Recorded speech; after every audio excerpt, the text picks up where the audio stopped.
Hi, welcome to the DRH show, where I have wide-ranging conversations with fascinating people. We talk about all things psychology, mental health, and wellness. Today, I'm joined by a naturopathic herbalist and a holistic life coach, Mayim Vega. Thanks for joining me. Thank you. Great to Thank have you you for having here. me. Well, Nice it's to great be to have you here, Mayan. Let's kick this off by you telling us your background, your trajectory in life, and how you ended up doing what you're doing. Okay, well, my background is that I was formerly a computer scientist slash engineer at the NASA Ames Research Center in Moffett Field, California, and then I got married and I had children, and then we faced a lot of different problems and difficulties with the modern medical model, and it basically just kept failing us, when we were seeking answers for our various health issues as a family. And probably the climax of that was when I had some really terrible migraine issues, and it was the first time I ever remembered even having a headache in my life. And I thought I was going to die. I thought I had, maybe there was something wrong inside my head because the pain was so severe. And I had already had like two children by that time. And I would say that the experience that I was feeling with my migraine at that time was worse than childbirth. It was the worst pain I had ever felt. And it was in my head. So it was very concerning. And it just kept getting worse and worse and worse as the days went by. So finally, I asked my husband to take me to the emergency room, and it was the middle of the night, so we had to drag our two babies at that time, and we took them to the emergency room, and we waited for a long time. It's just how emergency rooms go, and we spent probably 8 hours total. Now the first round of people that helped me, they asked questions and took some tests and weighed me and whatnot. And then they're like, we can't really find anything wrong with you. We're going to have you talk to the doctor. So finally, I talked to a doctor, but I think before that, I was talking to a nurse. And then the doctor said, we can't find anything wrong with you, but we want to maybe rule out the possibility of a tumor by giving you a CT scan. She said, but insurance doesn't cover that, so you would have to pay this out of pocket. So I said, okay, well, how much will this cost? Because I need answers, because I thought I was going to die. And she said that it would cost. She said that she thought it would cost $2,000. Well, I ended up spending $4,000 that night. But I figured, I need to know. I think I'm dying, and she thought, well, maybe you have a tumor, so maybe I was dying. So I went and got the CT scan. I waited some more, and then the doctor called me again. And I talked to her that night for about, a total of 15 minutes. And after the CT scan she said, well, good news, the CT scan found nothing, which means there's nothing wrong with you. You just have a really bad headache. And they gave me some, strong painkillers, which, didn't work. Um, but that's all I had. And so I was furious. I was livid, and I was like, I spent $4,000 that night, and how much did that machine cost? That CT scan machine, thousands of dollars for that, to install that technology into the hospital. And then the doctor there, she probably spent $150,000 to $400,000 on her medical degree, right? And not to mention, the degrees of all the people that were working in the hospital, the nurses and staff there. And all they could tell me is that there's nothing wrong with you. And I was like, the system's broken. There's something seriously wrong here.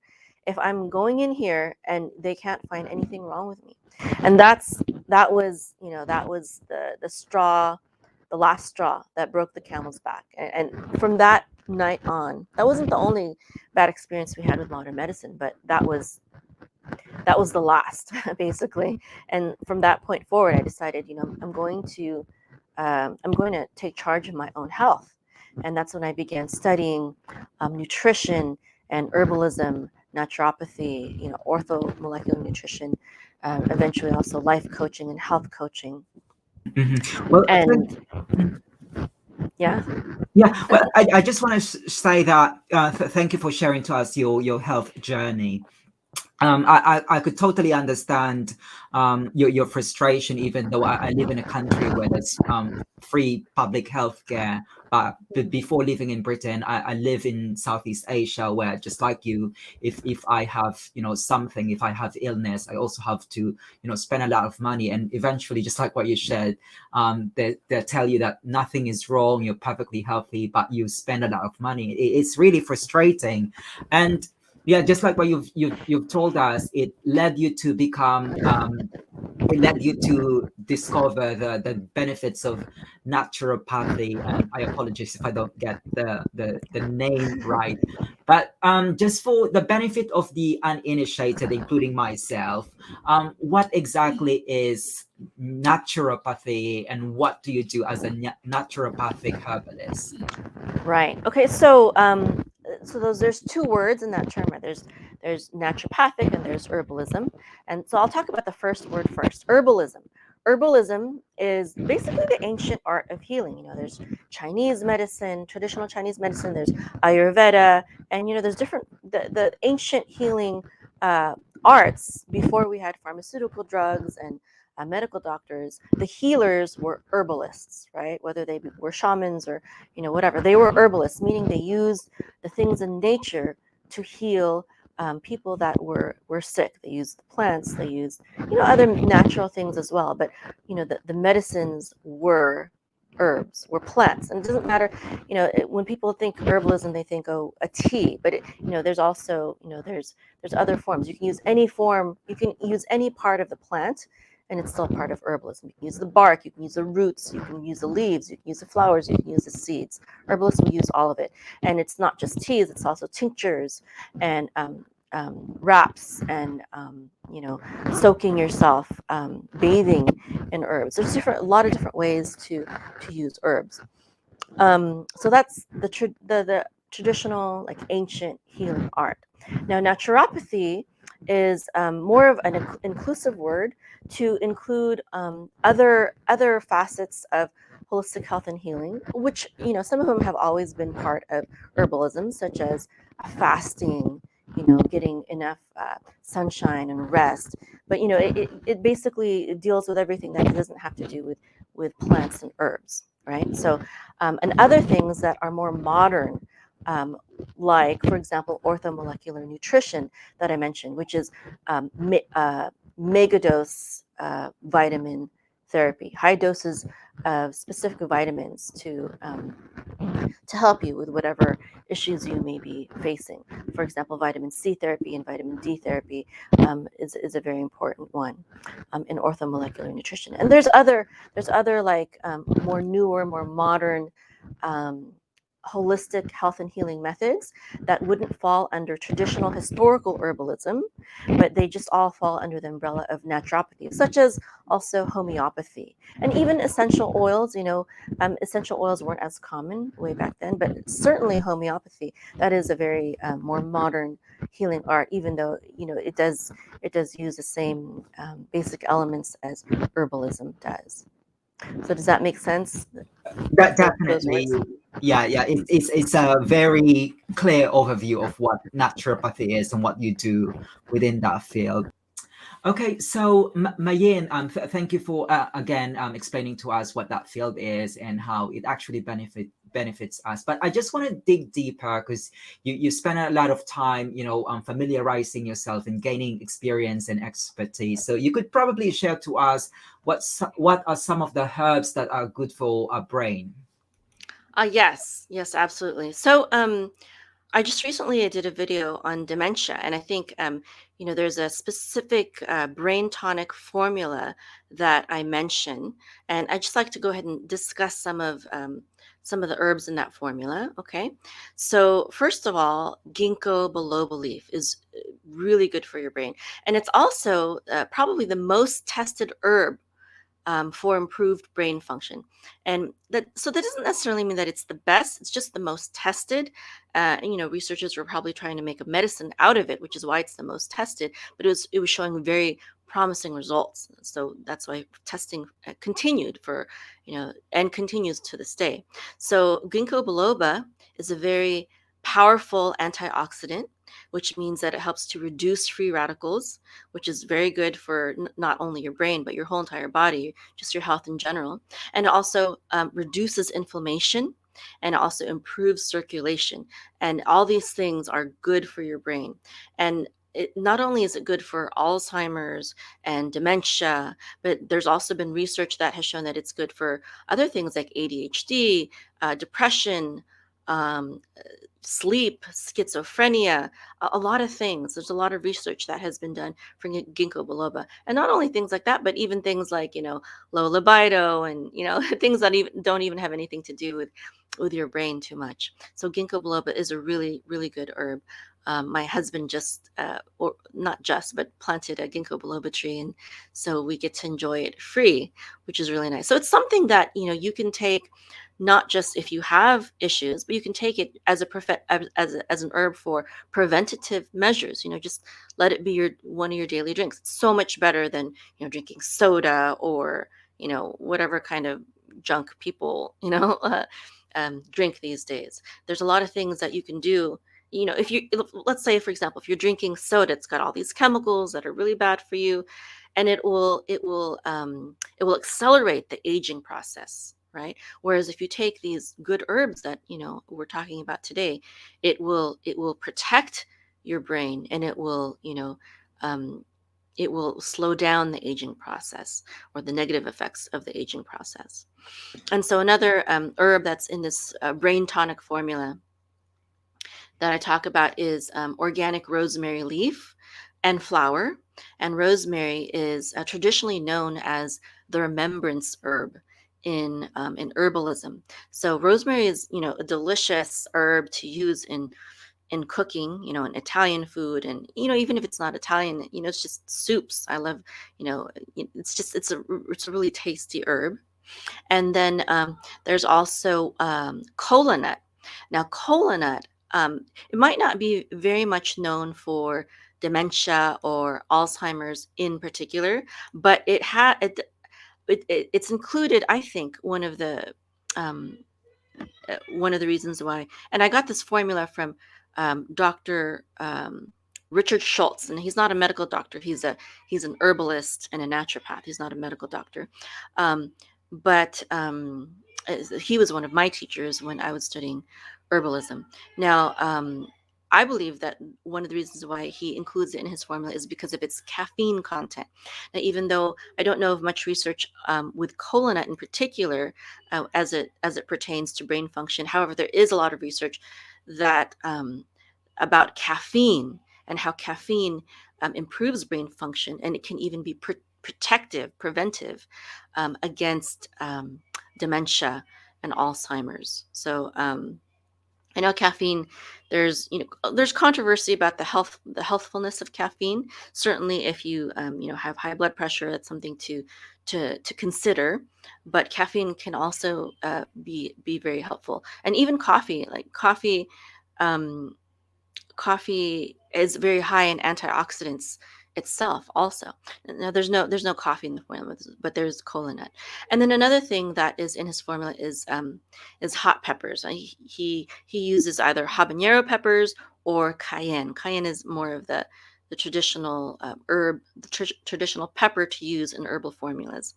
But either pepper is fine, and it's the heat factor. It's the capsicum inside the peppers that makes it so healing, because this heat is excellent for circulation. And that's one of the things. That's one of the problems that we have, as we age, which is poor circulation.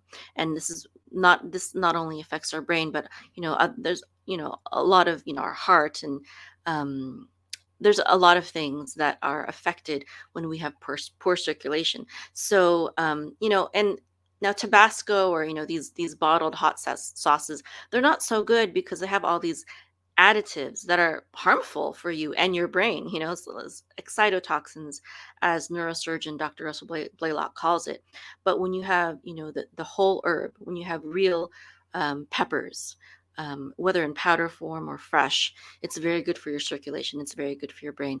And so, and then the last herb that I would like to mention is gotu kola. Even though it's not in Richard Schultz's brain tonic formula, it's also good for Alzheimer's and dementia. There's a lot of research based on that. So there's gotu kola. That's different from kola nut. I mentioned kola nut, and that's not the same as gotu kola. So we've got ginkgo biloba, rosemary leaf, kola nut, habanero pepper, and gotu kola. Now he puts the herbs in his formula in a tincture format, and tinctures are the herbs are when you extract the active properties of the herbs in an alcoholic format. But personally, I prefer to take my herbs in tea formula, because you can get a lot more herbs from a cup of tea, and you don't want I don't want a high alcohol content when I'm taking the herbs, because there's other side effects of alcohol. So I prefer taking it in herb formula. Now, hot peppers are kind of hard to take in herb formula, so I wouldn't put a hot pepper inside my tea. I'd probably just do that for food, or I do use hot cayenne tea, in more emergency situations, if I think, because cayenne is very, very healing. So, anyways, Yeah, those sounds really like healthy, health giving, and I like what you said, Mayin, that why do we actually have to resort to artificial products or artificial food when we can actually benefit from what nature is providing us? But I just want to follow up on those herbs that you mentioned. What about vitamins and supplements? Can you name us some few of these which are actually good for the brain? yes, yes. And I'd like to, before I talk about the vitamins, I'd like to preface this by saying that these are good for your brain, but these vitamins are also good to protect yourself from possible um, dementia and problems before you go into surgery. And I mentioned my dementia video that I made earlier. I thought this would be a good time to bring it in more.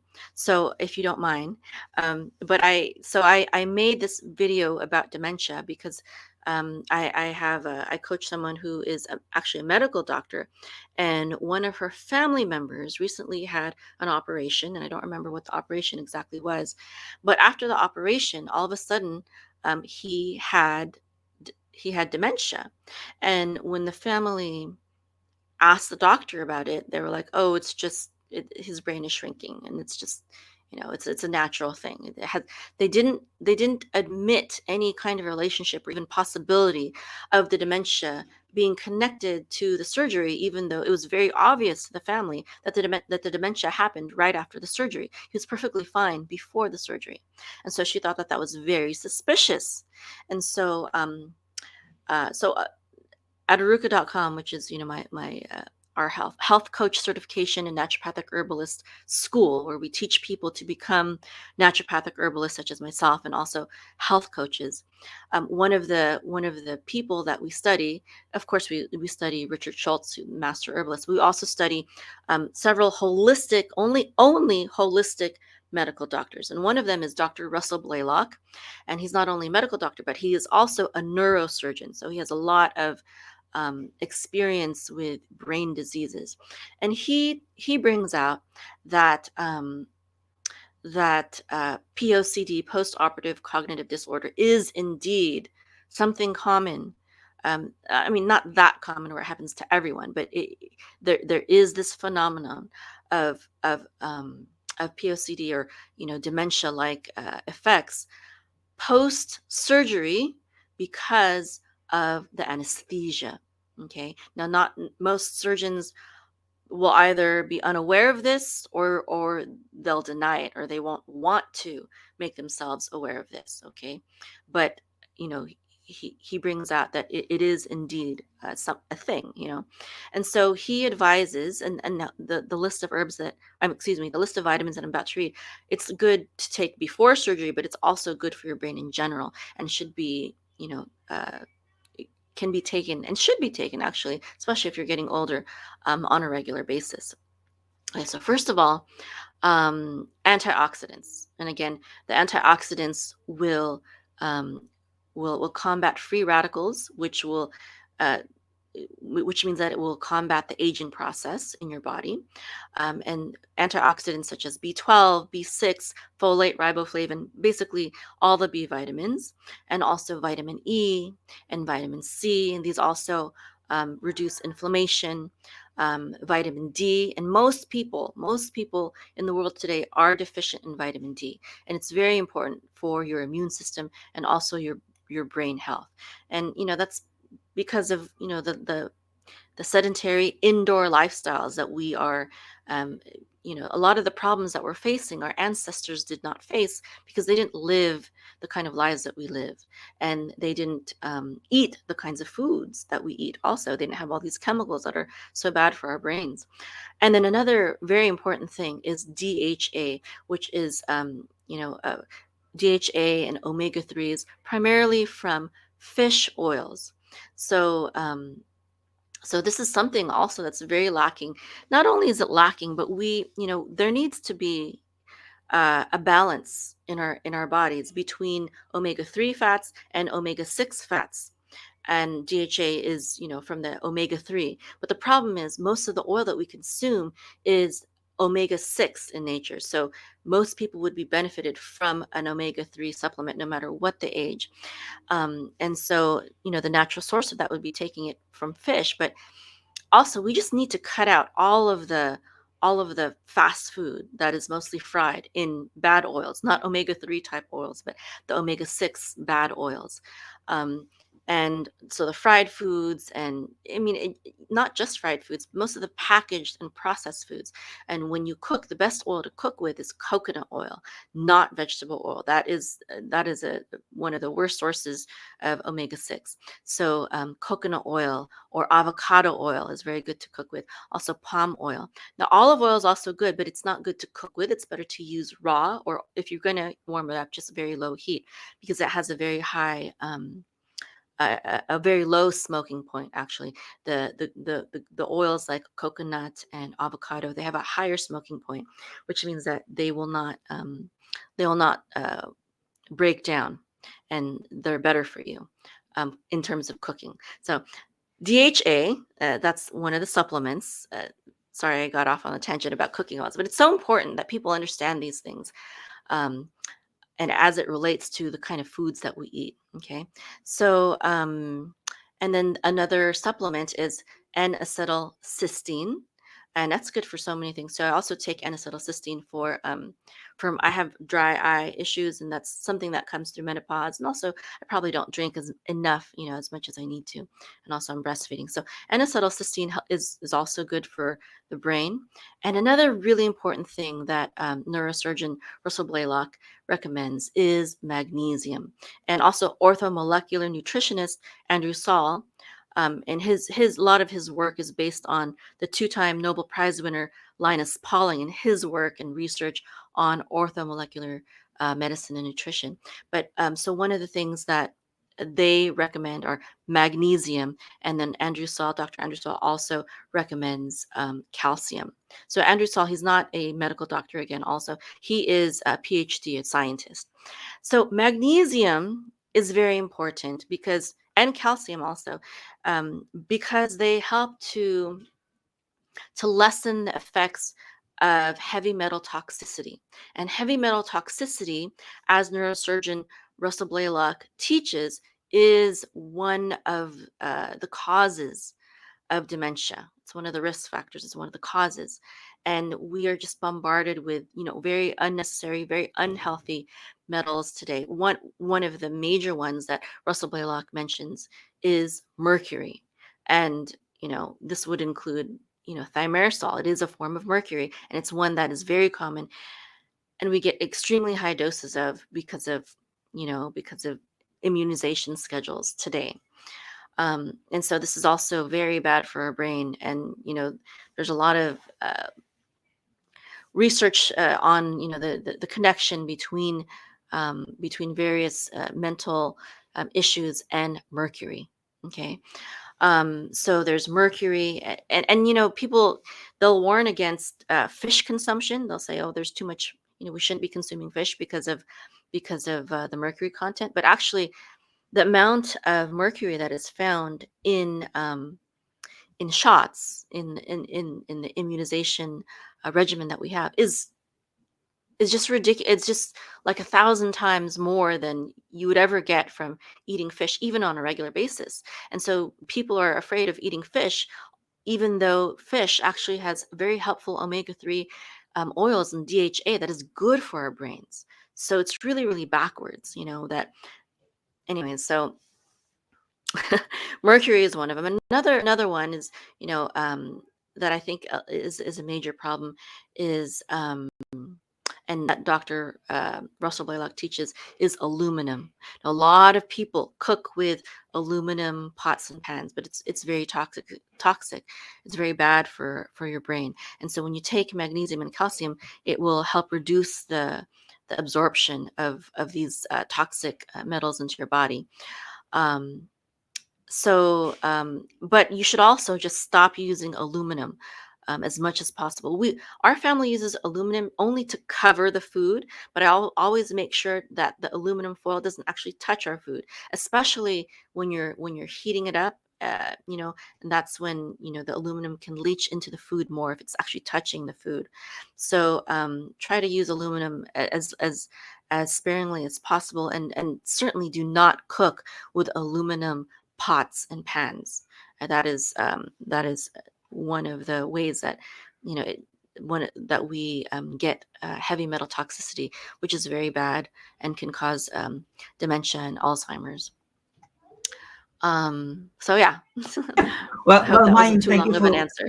Yeah, definitely. Thank you for giving us a very comprehensive outline of vitamins and supplements that are actually beneficial for a brain. And I just want to touch upon what you said, because you mentioned about this video that you've created for dementia, and actually for the benefit of everyone who's watching this, I'll pop Hmm. in the link to that video. So for anyone who wants to learn more about that video, they can watch it at their convenience. But um, Hmm. on the subject of dementia, what would you say is, what else is good for dementia? Yeah, that's good, because it's not just the vitamins and the herbs. There's a lot of things that we have to do also. And so one of the things is that we have to actually, Dr. Russell Blaylock, he talks about um, the connection between insulin resistance and memory function or dementia. Dementia. So another thing that's really important is that we do things that don't upset that. So reducing sugar is not just good for your teeth and your immune system and your weight, but it's also good for your brain. Another thing is that we really need to avoid stress and attend to spiritual health. I mean, it's very, it's not hard to understand that when we're in stressful situations, our brain doesn't function as well as it can.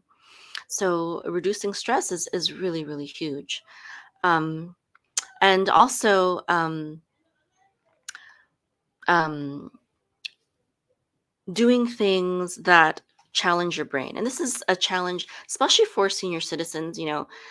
When they retire, one of the dangers is that senior citizens do nothing, and this is really dangerous for your brain and also for your body. My father, he just when he retired, he just played solitaire on his computer, all day long. This is really not good for his health. He had a sharp mind, so for him it didn't affect his mind very much, but it did affect his health to just. So we should be staying active always. It's good for our bodies and it's good for our brain, but not and we should also be learning. Um, so herbalist Dr. John R. Christopher, again, he's not a medical doctor, he's an herbalist. Well, he recommended gardening as an activity. So there's a lot of great benefits to gardening. Not only are you active, it's also not too strenuous, but you're also getting the vitamin D. And vitamin D is one of the vitamins that I told you that Russell Blaylock, neurosurgeon Russell Blaylock, recommended. Well, the best way to get vitamin D is naturally through absorbing sunshine. Okay, so going outside and gardening, you get the vitamin D. You also get the benefits of fresh air. It's also a stress reliever, to be out there in beautiful nature, and it also stimulates your brain because when you're gardening, you're thinking about, what am I going to grow? Where's the best spot to put this? You know, oh, it's not doing so good today. What can I do to improve it? What does my plant need? Does it need more sunshine? Does it need more water? Does it need some fertilizer? And so there's a lot of, creativity and thought that goes into gardening. So that's one thing that he suggested. Another thing is, just like learning a language is also a very good thing. So it can't be something that is rote. It can't be something habitual that you do. It has to be something that takes thought. And Russell Blaylock, he talks about how these kinds of activities are very good for your brain. But another thing that he also talks about is the dangers of tattooing, and it's a fad, but there's a lot of uh, not only heavy metal poisoning, but also other toxins that go into tattoos. So it's just another factor that if you get tattoos, and it's, I mean, I don't want to say, I'm not trying to be religious or anything, but it is one of the things that can contribute to dementia and to poor brain function. Mhm. Well, thank you for sharing those thoughts with us, Mayim. But we'll move on to your other roles, because I understand that aside from being a naturopathic herbalist, you're also a life coach. So, of course, as a life coach, just like being in the sector of recovery, there's so many approach. So, tell us, what's your approach like? Okay, well, I have a story about this. As I want to talk about this through a story. One of the people that I learned life coaching from is, her name is Brooke Castillo, and she is the founder of the Life Coach School. And she, in her video series, she talks about um, how she wanted to become someone who helps people through their problems, and she thought the answer to that was to become a psychotherapist. So she went to school to become a psychotherapist, and she realized that that's not what she wanted to do, because in her studies she learned about things that were very depressing and things that didn't really give a lot of answers. And she talked about how, because of school, she started needing psychotherapy herself. And when she started seeing a therapist, the therapist would make her just rehash her problems and talk about her problems over and over and over and over again. And that she just continued to become depressed, more and more depressed. And finally she was like, this is not what I want to do. I don't want to do what this my therapist does for a living, and it's not helping me at all. It's not helping me to conquer my issues. It's not helping me to, get out of my depression. It's making me more depressed. And really, it's kind of, a lot of people will can attest to this. And then, she didn't know anything about, what in the world is a life coach. But so she quit. I think she gave up that career path, and she went into the corporate world. And then one day she heard, I think it was like a life coach speaking on TV. I think it was the Oprah show or something like that. And this person was talking about, what a life coach does. And she was like, yes, that is what I want to do. I want to be a life coach. And then she became basically the founder of one of the biggest life coach schools that we have today. And so part of the things that we teach at Ruka.com, one of the modules that we teach is about life and health coaching, because it's such an important part, mental health in general. And I believe life coaching is the best vehicle for improving mental health. I'm not saying that there's not a place for psychotherapists and stuff like that, but what I'm saying is that for her, and also for me, what helped to improve, to increase my joy and help me to achieve the goals in my life was coaching and learning how to have the right kind of mindset to achieve your goals. And that's what life coaches do. They help people to cultivate the right mindset that they need in order to achieve their goals, whether their goals be in the field of health or wealth or relationships. It doesn't matter. And that doesn't mean that the life coach has all the answers. You don't have to be a doctor and a psychotherapist or a business major to help people with these things, because the answers, are are within us, and they're freely available usually in the world. So a coach is more like a guide, to help you think through, because the answers, your mind is so powerful, and you can arrive to the right kind of answers with guidance. I mean, just think about the advantage of just being able to one of the things that I think is very valuable with therapy, but life coaches do too, is that therapists listen to you. And especially in our day and age, when people are so busy, a lot of times we don't have someone who is wise, or who has our best interests at heart, to just listen to us. And sometimes we can even find all the answers to our problems. We have to take the time to think it through, and having a good ear to listen to you can be extremely powerful. So and then of course there's also, I believe, I like going to coaches who have achieved what I want to achieve. So, I don't, for me, I don't see the benefit of seeking marriage counseling from someone who has been divorced a million times.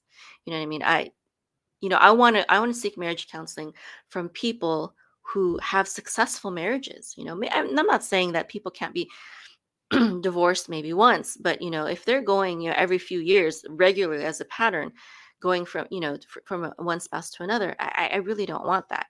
That doesn't make sense to me, to be learning how to have a good marriage from someone like that.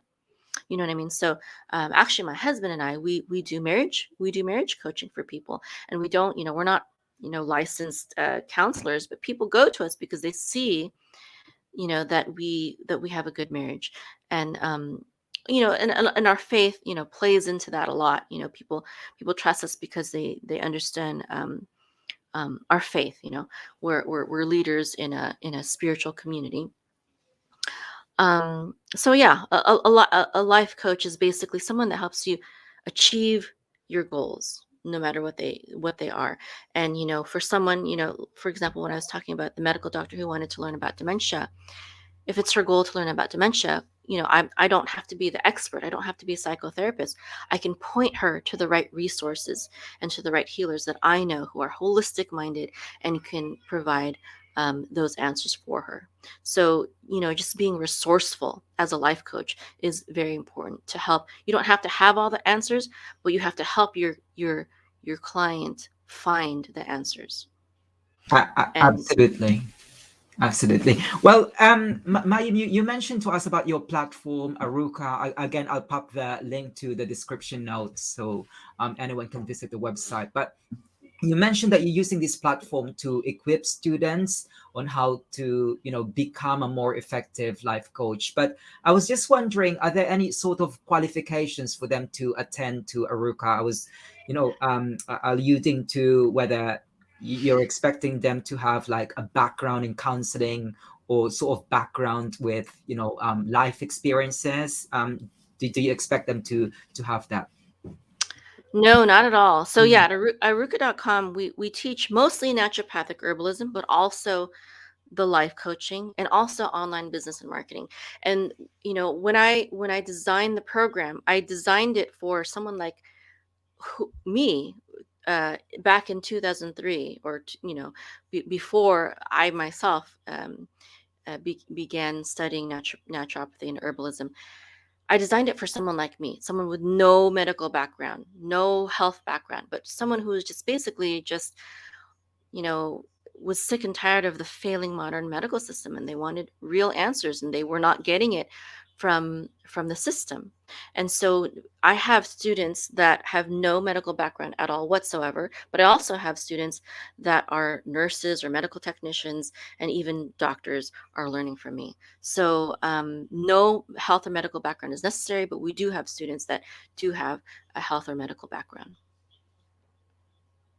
And I understand that aside from, the kind of formal training, if you will, that you provide your students, there are also free resources that people could look at your website. So tell us about these free resources that people can find on your website. Yeah, I think one very important one is the search engine that we built, that our team built. And it's at search.aruka.com. So it's search, the word search, .aruka, and that's ARUKAH, there's an H at the end, .com. And so the reason why we built this search engine is because Google will not serve the holistic websites that I trust. They ban them, or they block them, or they downgrade them. And unfortunately, the pharmaceutical companies, they are tied not only to the government, but to the major internet um, uh, service providers, search engines, and whatnot, Facebook, Google, etc.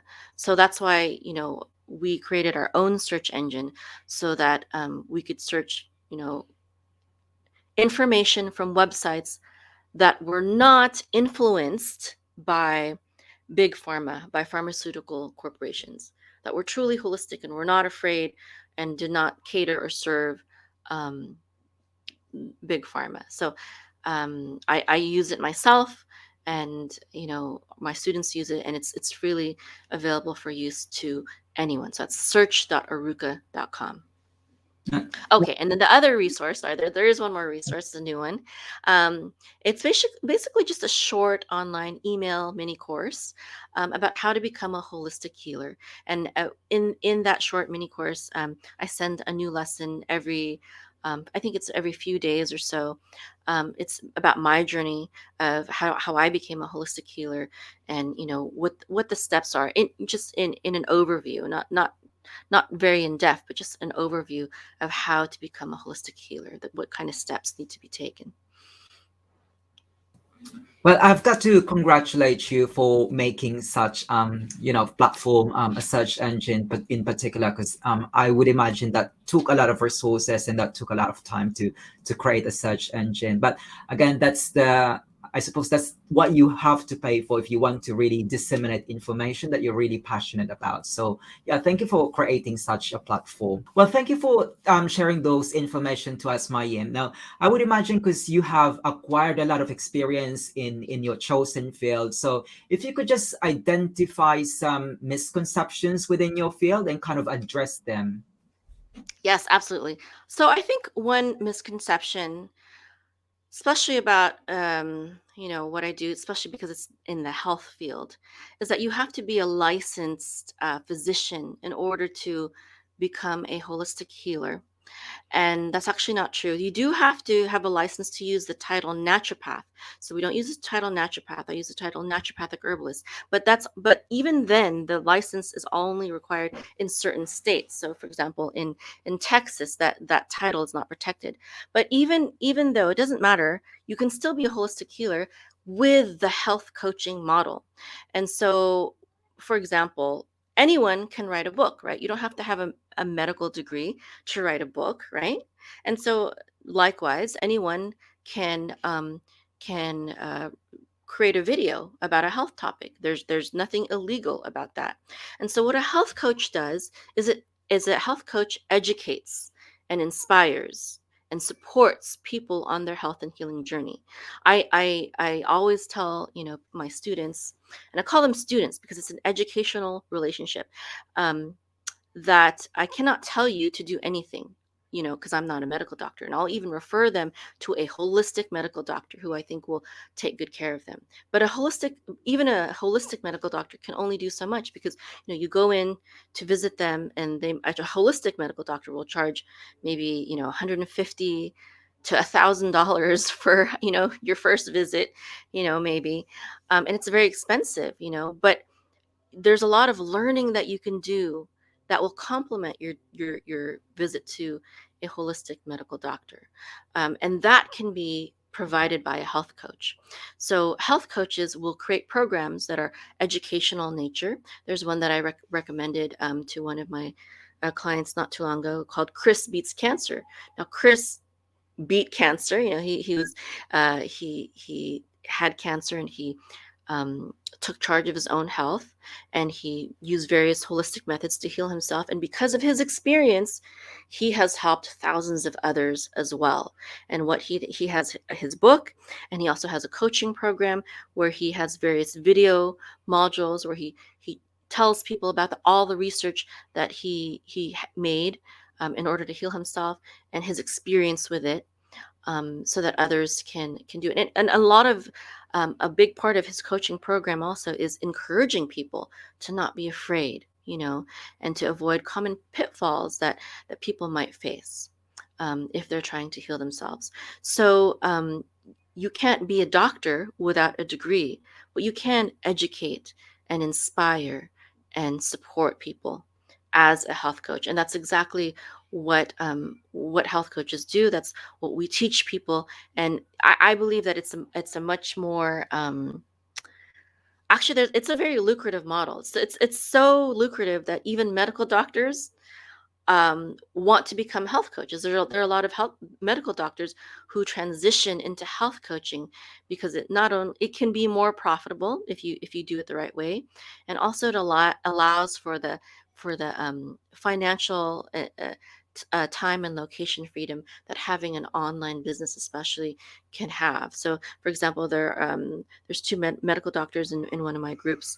They're transitioning from an office model where they actually see patients to a coaching model where they're providing information online and then supporting their clients through live group calls. And that's a very common health coaching model. And it's able, a lot of medical doctors, if you don't know, they're very overworked, and they aren't, they sometimes I've heard, medical doctors are saying, I wanted to get into this profession to help people, but the way that hospitals are set up, they're like, it's like a factory, like with my experience that I just shared. I was only to see my doctor for 15 minutes, and so there are a lot of doctors who are also getting tired of the modern medical system, and they're becoming health coaches because they're seeing that, in order to really help people attain holistic health and not just drug them up, which will cause side effects, which will require another drug, and so on and so forth. You really have to teach people and educate people and inspire people to holistic health and healing. Well, thank you for those brilliant advice, Mayim. Now, finally, the floor is all yours. Tell us what else is in the pipeline, and if people wanted to reach out to you, what platforms can they get in touch with you at? Yes, absolutely. So I do have a YouTube channel, youtube.com/Aruka, Mhm. and I publish videos. And of course, we have our school, and you can learn more about how to become the healer of your home and your community and build a profitable online health coaching business, just like I have. You can do the same. You can heal yourself, you can heal your family, and you can even build a business out of this kind of this field, this information, because of course people want to be healthy, and of course people want to heal themselves. So if you are interested, we are looking for people who are holistic minded and are open, and whether or not you have a medical background or not, it doesn't matter. You just have to want to have the passion to heal people and want to become a holistic healer. And so if you'd like to do that, I invite you to check out our website at aruka.com. That's ARUKAH.com. Sign up for our free class too, to learn more Uh, about how to become a holistic healer. Absolutely. Well, Mayim Vega, it's a pleasure having you here on the DRH show, but unfortunately, time is against us. I look forward to hearing more about your work. Okay, thank you so much. It was so fun doing this.